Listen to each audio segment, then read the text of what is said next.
Yo, what's up mga kasyepi at welcome back to my channel. At eto, trending news update muna tayo.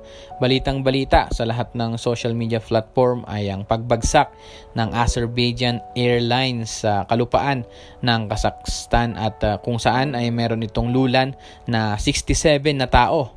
At sa kasawihang palad ay namatay ang 38 dito. At base sa initial na report ay kagagawan daw ito ng Russian missile defense.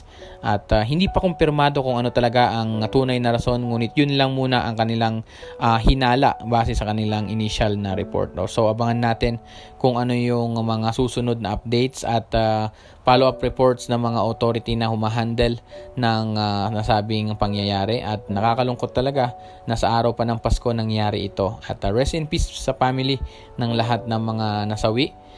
At totoo nga naman na ang pagsakay sa eroplano ay isang malaking risk. Hindi mo alam kung mabubuhay ka ba or darating ka ba doon sa destination mo ng safe. Kahit may mga safety protocol or may mga safety device na gamit sila, kung ang babagsakan mo naman ay lupa or sa tubig man, ay hindi mo pa rin alam kung gaano kalakas yung impact nito. So, yun lang masasabi ko for this. As an OFW, ay palagi akong nagta-travel at palagi rin akong sumasakay ng eroplano. And siguro kung oras mo na talaga, ay oras mo na talaga.